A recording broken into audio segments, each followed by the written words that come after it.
And that screen in the corner is tiny.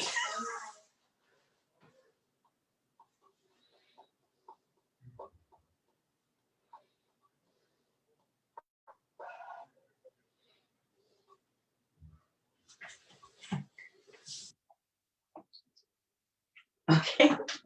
Good afternoon, everyone, and welcome to our daily Native Wellness Power Hour.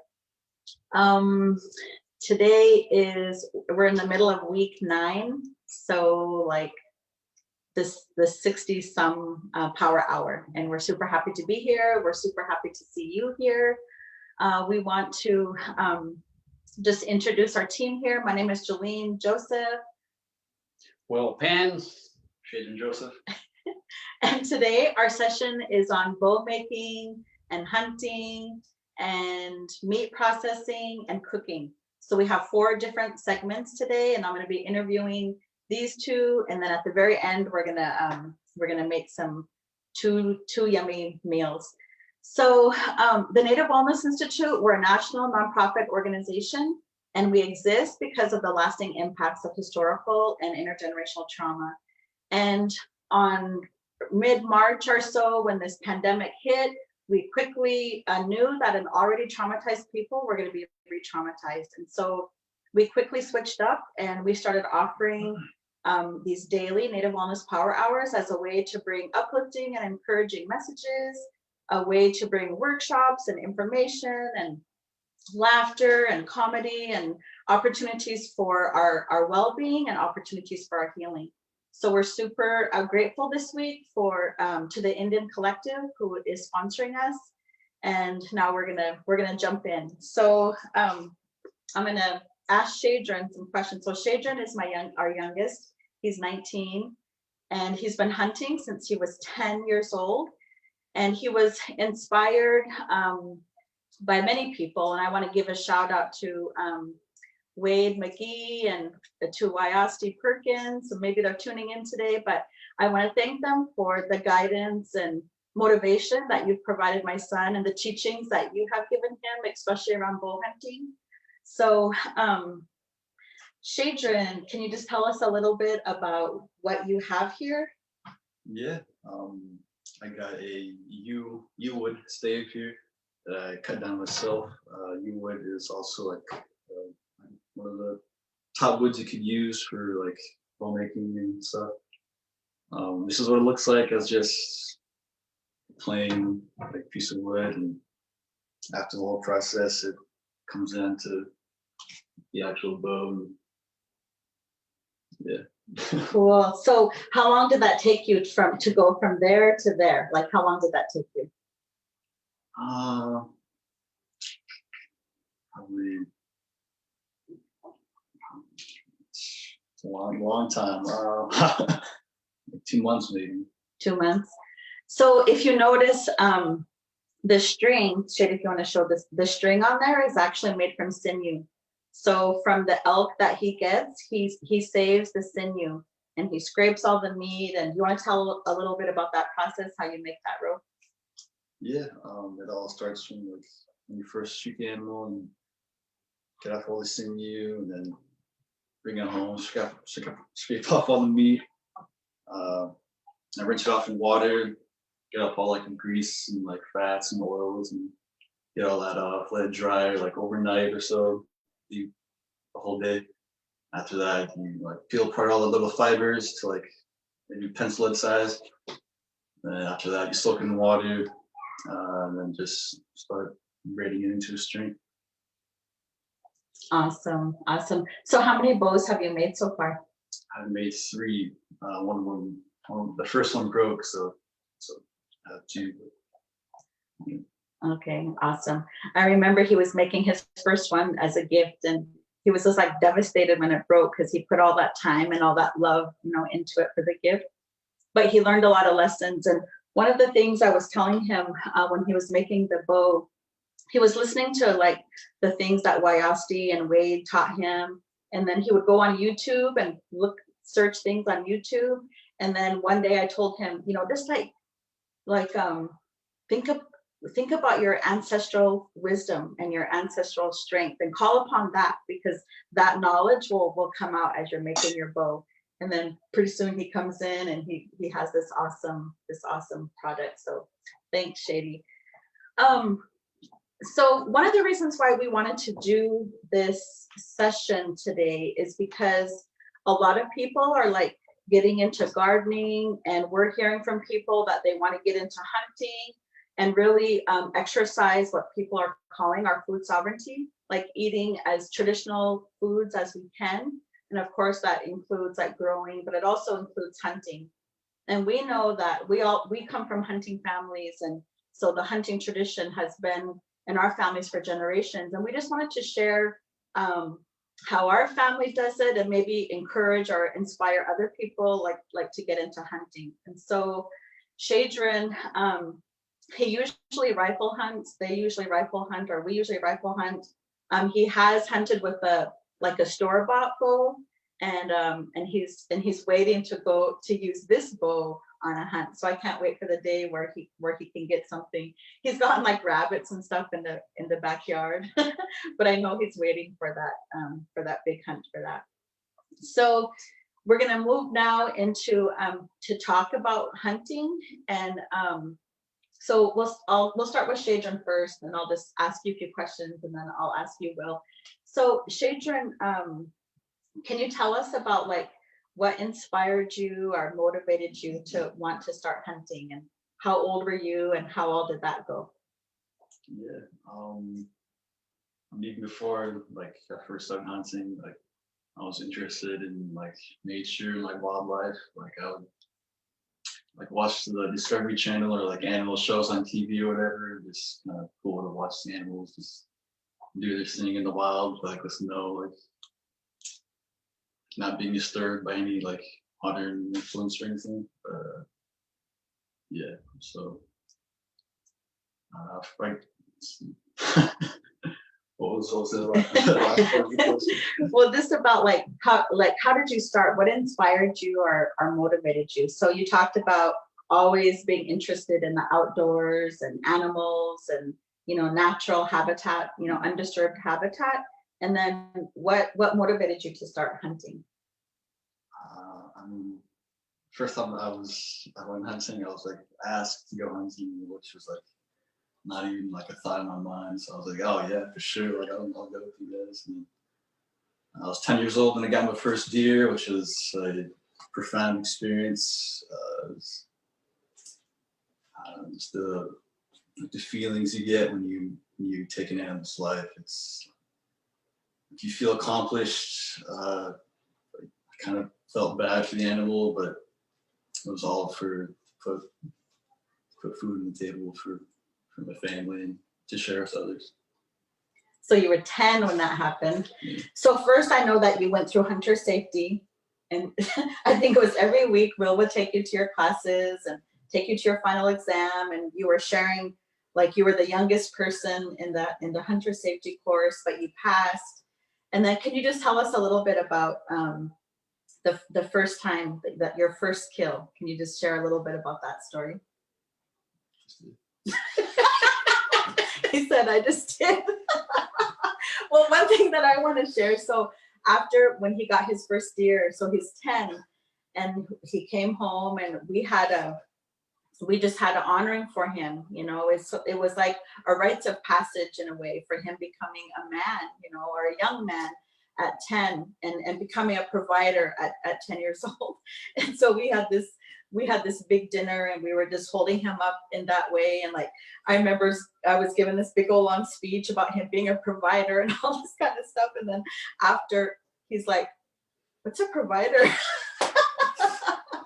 I always love that story.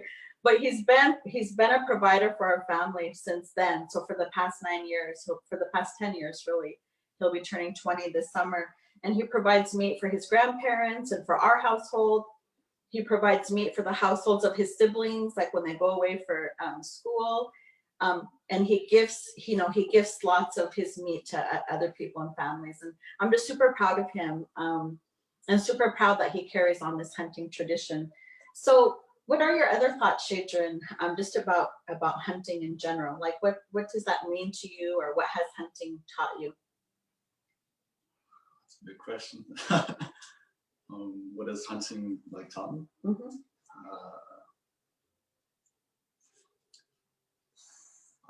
That's a good question. It's taught me to appreciate just like wildlife, like the animals themselves, and like to appreciate just the woods, and like the feeling it brings you when you're out there, and like you feel humbled in such a great, like vast, like wilderness, and like how the animals themselves have like family relationships. I've learned that over a couple times, harvesting like an elk, because like in big herds of elk, there's been times where I've shot one, and Josh has shot an elk in a herd, but like the whole herd like stops and like looks at the downed elk and like is wondering like what happened. Like they're like worried for their fellow family member or friend or whatever, and they just kind of stop and look, and then just kind of wander off. And, like, just watching that, it's pretty cool. Nice. And when last night we were kind of talking and planning about today, and I asked Shadren, I said, we were talking about his first deer, and then we were talking about his first elk. And I said, well, do you want to bring your antlers in and show your antlers on the show? And he's like, no, Mom. He said, that's bragging. and it was just so cool, because that's his humility, you know. And also, like, this one time they were telling me about a story when he had a choice to get like a big bull or to get a big female elk. They call them cows. And he chose to get the cow because it was bigger, you know, and it would provide more meat. I don't know why I'm getting all emotional, but because that's the humble man, that's the humble hunter that he is, you know, like he takes his role seriously. I'm just so proud of you, Shadren. Do you have anything else, any final words you want to share about anything about hunting? I think if you have any opportunity to go out in the woods, even if it's like not hunting, to take that opportunity and just to go out there in the woods, even if it's like a hike or anything, just to feel like the energy that the wilderness gives off to you. That's what you feel. Even if you do have an opportunity to go hunting, take that opportunity as well. You'll learn like so many more. Just it's just really good for you as like Native people. It's like something you can exercise your like treaty rights, or just something that's like always been with us. Yeah. Awesome. Thanks, Shady. And he's recruited lots of his friends that, you know, when he tells his stories to, and his friends want to learn and go, and Will takes the time and has taught lots of people how to hunt. So awesome. Thank you, Shady. He didn't really want to do this. He didn't really like being on camera, but he did it. So I thank you, Shadren. And so Will, can you tell us about like, when did you first start hunting, and what motivated you or inspired you to hunt? Well, what inspired me to hunt, it was for me, it was something our family always did. And you know, growing up, either hunting with my mom and dad when I was younger, or also hunting with my uncles. One of the better times I had as I was hunting with my uncle Frenchie out on Squaxin Island, and it was always a blast, and always a privilege to be asked to go at a young age, and going out with your family members is, you know, that time together, and just appreciate that. Awesome. You know, Awesome. as a kid, you don't appreciate it at the time, but it's like, oh man, I gotta go hunting with grandpa or with my uncle. It's like, but it's just cherished memories now. So. Awesome. And that's what I love, like for Shadren too, or anybody that goes hunting with you guys, like you're making memories that last a lifetime. So I started hunting when I was a teenager, a young teenager. With I talked earlier about my family is a hunting family. So my dad and my uncles and my cousins, all hunt, and or not everyone, but most everyone. And so I just had to learn by not carrying a rifle or anything. I just had to tag along, and just like learn about, we all start out. learn about the woods and learn about the animals and learn the area that you're hunting and all of that. And then I was able to carry a rifle. And then when Shadren got his first deer at 10, he got to use my rifle. So that was awesome. And then when he comes back, he tells the hunting stories. He tells the story about what happened. And I still remember like all his stories, and he tells all his brothers and his sister, his siblings about what happened and how it felt and what the animal was doing. And it's just pretty awesome. And then they get to also share about the things that they see and do and all that kind of stuff. And sometimes we'll all go and we'll camp and make it a whole family event too. So Will, what can you tell us about your first kill? My first kill was I think I was it's for my grandpa. He was letting me. He had a 22 long rifle, and it was a pump. And normally out at the island, he'd have this apple tree that tended off over in his corner, and he would just shoot it in the kitchen window.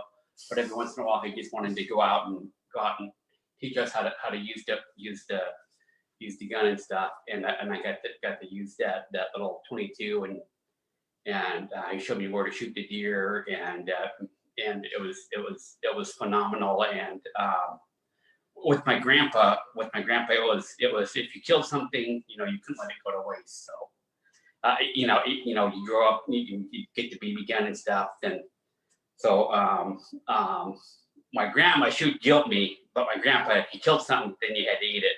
So I've eaten squirrel, I've eaten little robins, stuff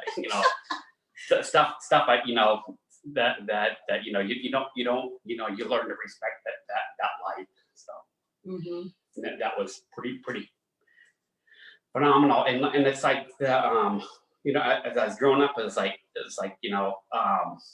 how come they didn't show me how to do things? But it's part of our traditional ways of teaching, and you have them do it, and you learn by doing, and I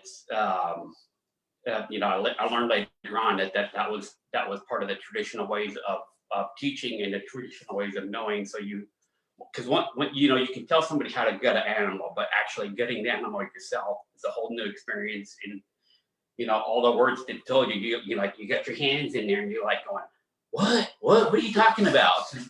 But then when you do it, it's like that you get that muscle memory, that knowledge, and that action of doing it. And it's like backing down a trailer, and it's like it's something that you just have to learn by doing it. So awesome. I remember when Shadren got his first rabbit in the backyard, and he skinned it, and he grilled it on the grill, and then he gifted it to his grandma, because that's one of her favorite is rabbit. So that was cool.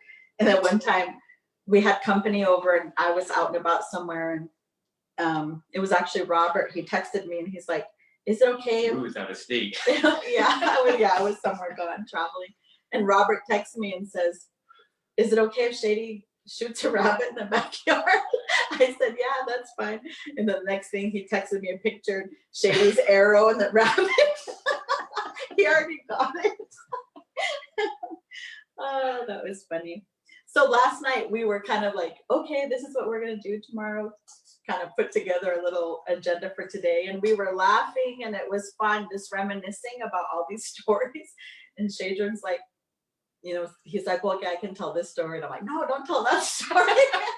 But we had fun just laughing and remembering and reminiscing. So that was awesome. So when they're, oh, go ahead. I was gonna say, for me, it's been a privilege watching Shady's confidence as he gets to learn the woods more and gets to learn his way around out in the wilderness. And it's just a pleasure and an honor and a privilege and just watching his development and his growth in becoming a young man. And it's like, it's just pretty special. So because before when he was younger, I could see him in the woods and he'd wouldn't go further than he could see the road. And then it's like, then he expands it and then he expands it. And now he's gone for hours. Oh my God. Hope we don't get lost. His mom's gonna kill me, but he comes back. It's just been rewarding and it's been a privilege to be a part of that. So, well, we're grateful to you, Will, too, for teaching him and his grandpa teaching him and other family members for teaching him too. We're grateful for that. And the other, we're emotional too today because earlier I was gonna say it and then I had too big of a lump in my throat when we started, but we wanted to dedicate today's session to my uncle Iggy.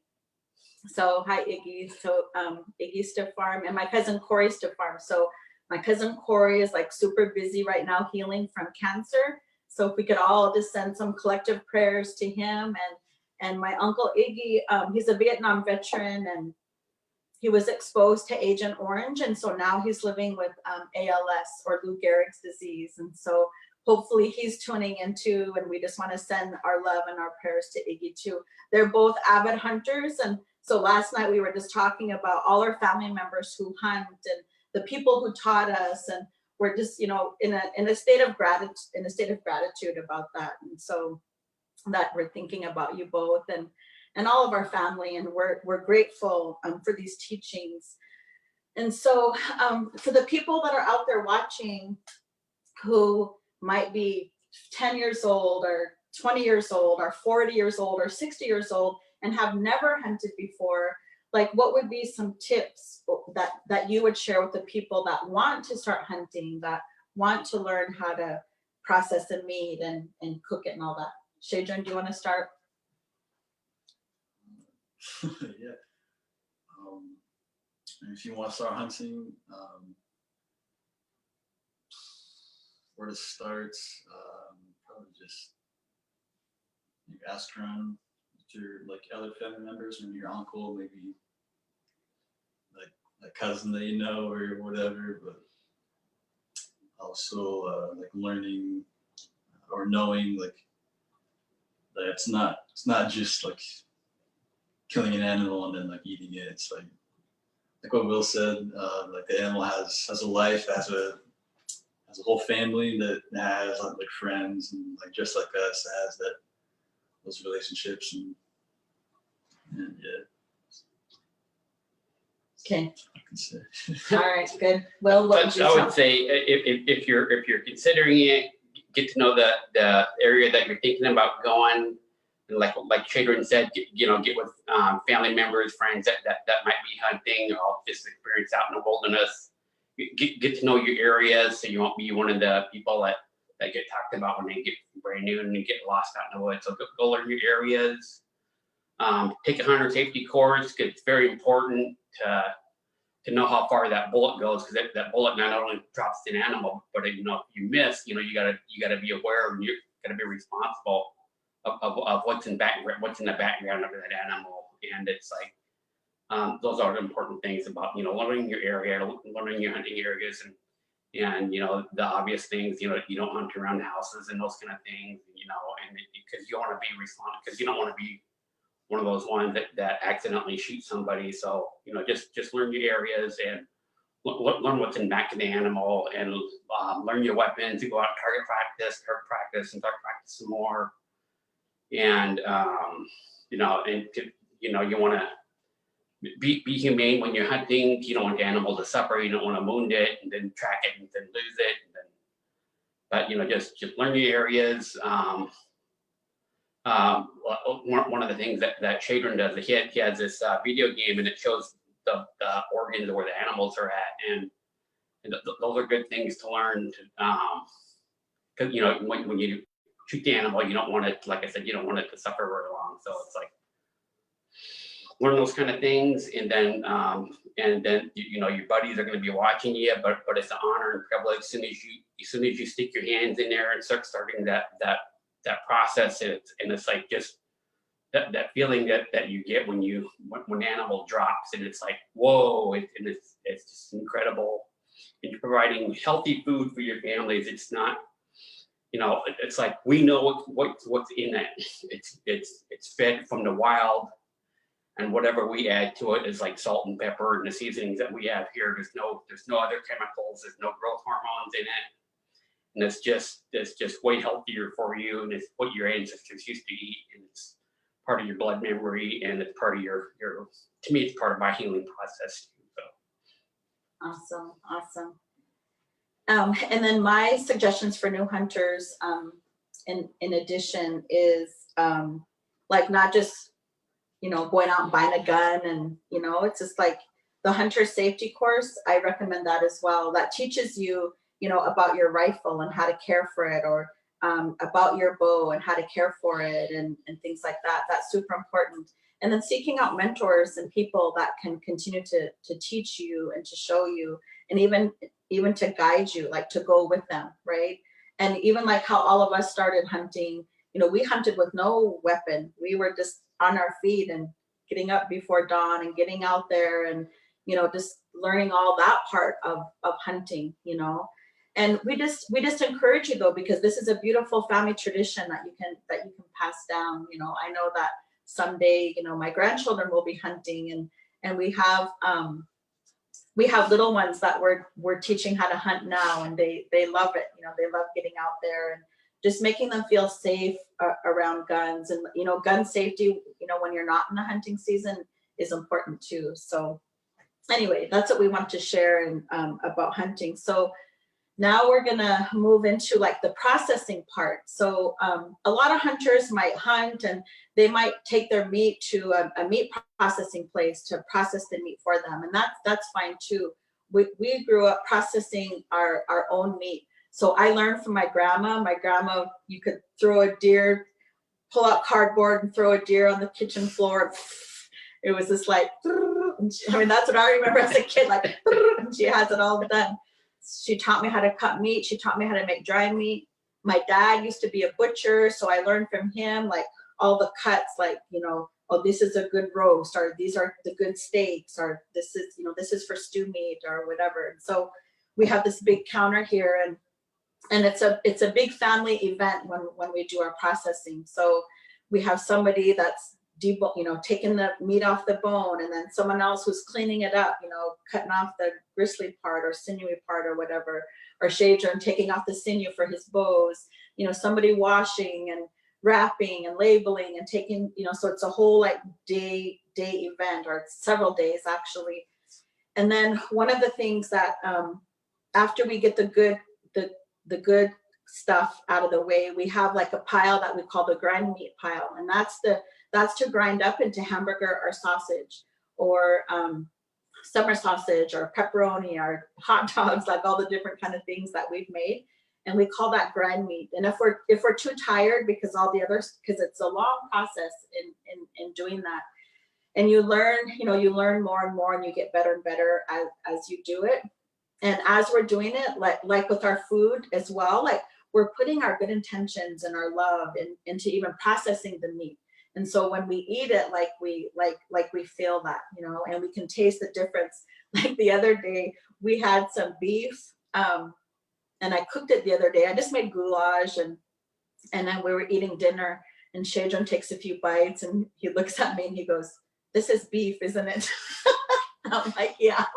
So he could tell, right away, because this is all we eat. I mean, we'll have chicken sometimes, or pork chops or whatever, but mainly it's like deer and elk and salmon that we eat. So we were supposed to do this show on Tuesday, our power hour on Tuesday.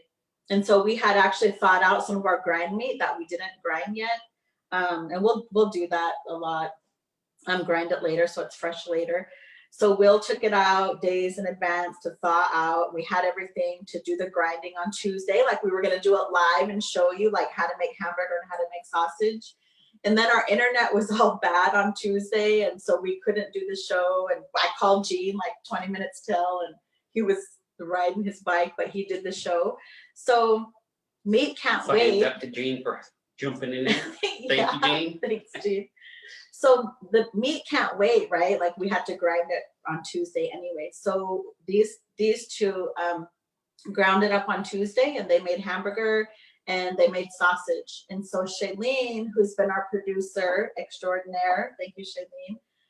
She took pictures and she took some video clips of them on Tuesday, and she put it all together. And so if everything works good now, we just have like a minute, I think it's a minute or two long or something, but she's going to show you a video of the meat processing that took place on Tuesday. So Jillene, if you want to hit it.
That's so cool. We're all staring at the thing. That was so awesome. Jillene put that together. So that's what they did on Tuesday. And so again, usually when we process, sometimes it's just them two, or sometimes it's all of us. And when you make the burger, we get well, I don't know, years ago, Will bought that really nice grinder. We used to have a little small one. It would take forever to like make hamburger and to stop and clean it out. And finally, Will bit the bullet, so does that, no pun intended, but he went and bought a really nice grinder. So like if you're really into it, like invest in a nice grinder. And we use some good pork shoulder, and we put that through one grind. And then all of the meat, like we'll take the meat in between the ribs, the neck, the front quarters, like all that kind of like tougher meat, that doesn't make a good steak or roast or whatever. We'll put it in a pile for grind meat. And we try not to like waste anything. We try to use everything that we can. And then, so we'll put the pork through one grind, then we'll put the meat through one grind, and then we combine them, and we just kind of measure by our hands, or that's how I do it. Like one little scoop of pork to like 3 scoops of the meat. And then we mix them up, and then we put that through another grind. And then we wrap it so it doesn't get freezer burned. And that's another thing when you're a hunter, like investing in a freezer. So we have like 3 freezers, and then our freezer here in the kitchen. And that it will last us a year. Like actually several elk and several deer will like last us a year. And so you saw in the video, Will was like pouring that liquid into one of the bowls. So that's the seasoning that makes the sausage. So we don't add any seasoning to the hamburger. It's just the meat and the pork. And then we make 2-pound packages. Like this is a 2-pound package, because that's usually what our family will eat for a meal is like 2 pounds. And there's 6 to 7 depending on the day or sometimes more, but usually a 2-pound package is what we use for a meal.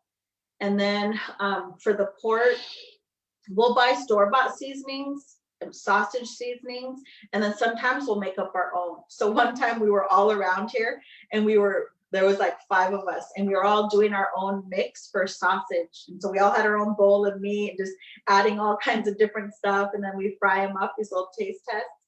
And nobody wrote down their recipes, and so I loved like most of the recipes, and then we didn't write them down, so we that was just one of a kind, I guess. But those are just the things that we do to process our own meat as well. And it's really good, I think, like Will was saying, like knowing where your meat comes from, and knowing the love and stuff that goes into it. So it matters, and we're happy to do that, and even keeping that tradition going as well, right? And then when we're hungry for dry meat or jerky, we'll just like grab out a big roast or whatever, and then we'll slice up some dry meat and put it out on the smoker. So that's another thing that you can do with your meat as well. So the last thing that we wanted to do is, so we're going through the whole process. So we're talking about making a weapon, and then doing the hunting, and then processing your meat, and then the last thing we wanted to talk about was cooking it. And we're gonna just share just like 2 recipes with you, things that we like to cook and make. We'll mention like why we add the pork shoulder. Oh yeah, that's a good. Can you?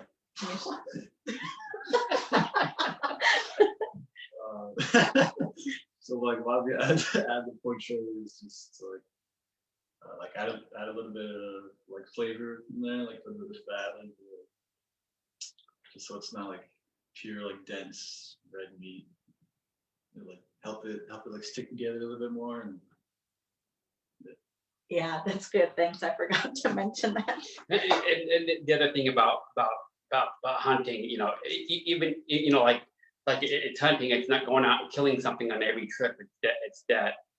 It's that time together that you spend with your hunting buddies, and that's all part of the memories that we get to have too. And it's part of the joy of going out and being in the wilderness. I call it my church, and you're out there in the wilderness, and you're just thankful to be out there, and you're in that partnership with the wilderness, and they feed the animals. They give us oxygen, and it's that partnership, and I just love being out there, and it is kind of like a spiritual experiment or experience, not experiment, experience. Mm-hmm. Good. We have our little grandson Gerald. Hi Gerald, if you're watching. He's a hunter, and he's going to be a hunter. So when he comes over, he'll be doing push-ups and all kinds of stuff to get his muscles, because he's trying to pull that bow. We gifted him with a bow, and he tries to pull that bow back. And he's gone out hunting with us before, like the same way that we have learned, just without a weapon or anything, just walking in the woods, getting up early, and all of that. And his parents have gone out with us, and just the camping, like that, even that part is fun, just the camping and campfires at night, and things like that. So we're really trying to make it a family tradition, that can go on for generations. So we're going to share today 2 different kinds of soup. We love soup, and I like to, like when I go out to eat, and if I eat something that is really good, I go home and I try to recreate it based on the flavors. And so that's what I've learned about cooking, is like, if it tastes good, people are going to eat it, and it's all about the flavoring. So Will and I both got up. Well, we didn't get up early, but earlier we cooked soup already. So now we're just gonna kind of talk about the ingredients that goes into them, and then we'll show you the end product. Kind of like those cooking shows when they put some in the oven and then they pull it out and it's already done. That's kind of what we did. It's already done. So I'm just gonna start out with I forgot to look up the name, but when you go to Olive Garden, there's this soup that has sausage and potatoes and kale in it. I forgot the name. I don't want to say it because I don't want to say it wrong. And I was going to look it up, but I forgot. But anyway, I really like that soup. And so I came home one time and I made it. So I kind of have my own version. It doesn't taste exactly like Olive Garden. But so I wanted to show you the ingredients and what I do to make it. So I guess I won't pour them in. I'll just show you the ingredients. So I cooked this was a 2-pound package of the elk sausage, but I cooked half of it earlier. So this is like a pound. So and we're cooking for a family of 6 or 7 every night. So actually I called my mom earlier and I said, hey, are you gonna watch our show? And don't worry about dinner because we'll bring you dinner because we're basically making like 4 pots of soup. So my folks get dinner tonight. So this is like a pound of the elk sausage. And we'll make different kinds of flavors for the sausage. Sometimes it'll be like more sagey, or sometimes it'll be more, I don't know, like Italian-y, or I don't know what the flavors are anyway. But cooking is about the flavoring, and cooking is also about like the love that you put into it. I always think that's the most important ingredient, is the love that you put into your cooking. So yeah, thanks, Shane. Shane's like, okay, I'm getting out of here. So one time somebody was asking me for one of my recipes, and I don't really cook by recipes either. Like my mom and all my aunties, my grandma, they're all like these awesome cooks. And I'll use a recipe when I bake, but I don't use a recipe for anything else. So that's why I'm just kind of showing you and guesstimating. But one time somebody was asking me for one of my recipes, and they cooked it and they called me like, yeah, it didn't taste like yours. Like, oh, I forgot to tell you, like the most important ingredient, I said is love. And they're like, oh. So just like we're taught, like when you're mad or whatever, like don't cook, because that's what will go into your food, and then that's what you're gonna feed people. So you always want to put that good love into it. So for this soup, we just call it potato sausage and kale soup. So I use a pound of the ground elk burger. And what I'll do is I'll put it in a pot and I'll cook this first, and cook it down. And then so I'll just set this over here. And then the next thing I add are the diced potatoes. So these are actually Yukon Gold potatoes, and I just dice them up into like little bite-sized pieces. They're kind of thin and they cook faster. So when the sausage is done, then I'll add the potatoes. So the other thing that we forgot to mention about the burger is, like, if you go to the store and buy a lean ground beef, the leanest that I've seen is like 7%, and that's like the fat content. And then sometimes it goes up to like 20 or 25%, and that's the more fatty content that you have all the grease in the pan. Ours is about 7%, I think. 3 to 7 on average. Yeah, 3 to 7%. So it's super lean. And again, that's going to the flavor, because we want the flavor of the elk meat to stand out, right? But when you cook it, you have to put a little bit of oil in your pan, because that's how dry it is. So I just, we kind of season our cast iron pans anyway. So you cook the sausage. I add the potatoes to the sausage, and then at that point, I also add my seasonings. I feel like I'm on a cooking show. I'm all proud of these little bowls. My mom always gives us all these kind of things. Anyway, so thank you, Jewel, for all the gifts that you give us. Yeah. So in the seasonings for this soup, I have salt and pepper. It's probably like a teaspoon of each. And then I have some granulated garlic. I'll use some fresh garlic if I have it, but today I didn't have fresh garlic. So I just use some granulated garlic, and then I use probably about 2 or maybe 3 even teaspoons of just Italian seasoning. So that's what I'm using for today. And really, like, sometimes I'll use different seasonings. And again, it's the flavor, right? So I'll add the seasoning to the sausage and potatoes while that's cooking. Just because the heat actually helps to like release some of the flavors and the seasonings. And then this is just like a regular Walla Walla sweet onion. It's one like medium-sized onion. So then I'll add that to the sausage and the potato mixture. And then if I have them, and today I had them, green onions, I like the flavor of green onions. So this is like one bunch of green onions that I've just diced up. And then I'll add that in with the sausage and the potatoes as well. So I'll just cook that up. I don't cook everything until it's done at that point, but I let it cook for a little bit, like for the onions to start cooking. And then at that point, then I add water. So with this particular one, this is like a 2-cup measuring thing, but I'll add probably like 2 or 3 of these. So maybe like 5 or 6 cups of water, I'll add to this much. The potatoes, this is like 5 potatoes that are in this, like 5 medium-sized potatoes. So I'll add like 5 or 6 cups of water to that and just let it cook for a while. Until the potatoes are done. So I don't know, 20 minutes or something like that. I forgot to pay attention this morning when I was making it. And then, so when it's almost done, then I'll add some butter. The butter's like what makes it rich. If you don't like butter or you don't want to put butter in, then you don't have to. And I'll just add like 2 little teaspoons or 2 little, things of butter. And I use real butter, like not margarine, the real butter. So again, that's what makes it rich.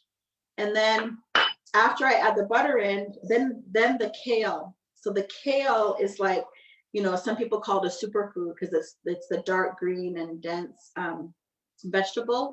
So I peel all the kale off the hard like middle part and just tear it up into little bite-sized pieces. And then I love like the thick kale in this soup. So I'll add like, 4 or 5 handfuls of kale, depending on your pot. And you kind of and it starts to like get soft immediately. After I add the kale, then I'll add like 2 cups of, this is actually lactose-free, not low-fat milk. But again, if you don't want to put milk in there, don't. Be careful about other types of milk, like almond milk or oat milk or stuff like that, because it might make the flavor a little bit different. So this is like 2 cups. So if you want to add it, you can. If you don't, then you don't have to. But it just makes a little bit of a white base. And then that's it. So you can also taste it. And of course, if you need more salt or pepper, then add more salt or pepper. If you think it needs more like garlic or the Italian seasoning, then you can just simply add some more. So I cooked some earlier. And I just want to show you, I don't know if it'll. So this is the size of pot. I don't know if you can see it very well, but this is the size of pot that I used. And now when I make this other half, it'll be like double that. So usually we use a bigger soup pot because there's a lot of us. I don't know if you can see this, but this is the final product. So the kale is done, everything is done. Somebody had a question earlier about why does elk meat turn red when you cook it? But ours is brown when we cook it because we fried it first. But anyway, this is the potato, kale, and elk sausage soup. It's super yummy. And now Will is going to share one of his awesome soup recipes. Will is an awesome cook. And many of you out there have tasted his soup before. And this soup that he's going to show you today, like lots of people always text me, what is Will put in his soup? So anyway, so now he's going to share his secret. I always say seasonings are your friends, and it's like, whatever you have in your pantry, just go check it out. And my go-to seasonings is Italian seasonings, Johnny's, some granulated garlic salt, and then one of my secret ingredients is this. It's hickory wood fire seasoning. And it adds an awesome smell and awesome flavor to your foods that you're cooking. And I put this in a lot of my soups that I make, and I just love the outcome and the flavor that it adds. And Today we're having hamburger soup. You know, hamburger soup is one of those soups that you can. It's like whatever you have in your pantry, that's what's going to go in your hamburger soup. A lot of people use tomato-based stuff, but today we're having in our soup we're having yams, sweet potatoes, celery, carrots, and an onion, and my seasoning mixture, like those things I told you. And but it's like whatever seasonings that you have, you know, experiment with your seasonings, have fun with them. Remember what you like, what you don't like, and that's basically what all I can say about that. And don't be afraid to try something new. And it's like one of the other seasoning that I love that we just started using was that what Grand Marcella or something like that. Oh yeah. Yeah. So I went to this, we were up in Alaska actually, and my cousin and her family took us out to this East Indian restaurant. And so I really liked it. And I think it was called chicken marsala or something like that. So I came home and I tried to make it. So I followed a recipe on that one, but there was a seasoning in there that will really, it's a East Indian seasoning, ground masala. I forgot what it's called. Anyway, he likes but it. It's really good. I like the smell of it. I like the aroma of it, and I don't like using that one too. And it's a new one that I've been playing with a lot in my soups and stuff. So, and steaks. Yeah, and so in this soup, instead of potatoes, he uses the sweet potatoes and the yams. He'll mix them both. Like here's a little sample in here. Or if we just have sweet potatoes, he'll just use sweet potatoes. Or if we just have yams, he'll just use yams. But this is just like a healthier option than a regular potato. And the flavor, so going back to the flavor again, it has a really good flavor. And it complements the elk burger really well too. And then of course, just dice everything up in bite-sized pieces like he has here. I like my celery small. Some people like them big. I like my celery small. My onions, you know, onions can be any size, and they just add a good complement to your soups and your foods that you use onions with, and your carrots. So what he does, and then again, this is like a 2-pound pack of hamburger. He'll fry the hamburger first, and then he adds his seasoning to the hamburger first. So he fries it, and then he'll add his vegetables and cook those a little bit, and then he'll add the water. So all of that flavor is the base of the soup, and he doesn't add anything like, you know, sometimes people add canned tomatoes or whatever, or make a thickening, and he doesn't. Like it has its own like natural thickening, and it's just the good broth from all the flavoring from the meat and the vegetables and the seasonings. It's like an awesome soup. We had it over the weekend, and I'm like, yeah, let's make soup. And so I had leftovers. Now we'll have soup again for dinner tonight because we're making all these pots of soup. So he has his, I want to give you a spoon. oh, this is this one. So he'll show you what the final product looks like. It smells super good. I was teasing some people earlier. Make sure you turn on your scratch and sniff option so you can smell it. Just kidding. There really isn't one, but I was just teasing because it smells like super good in our house right now. And this is the final thing, what it looks like. I don't know if you can see that or not. Can you see that, Jillene? No? I gotta get closer. Now? Okay, so you can kind of see it. You can kind of see it. It looks really good. It smells really good. And it's nutritious. It's like very nutritious. It's super nutritious as well. And we have other favorite recipes that we use. Of course, for our sausage, we'll eat it for breakfast. It makes really good, like just sausage. We'll just put it in little patties and fry it. We can make biscuits and gravy with it. You know, we just make all kinds of things. And the hamburger is good for, you know, meatballs or meatloaf or, you know, goulash, spaghetti, like all that kind of stuff. So those are just a couple of the recipes that we wanted to share with you today.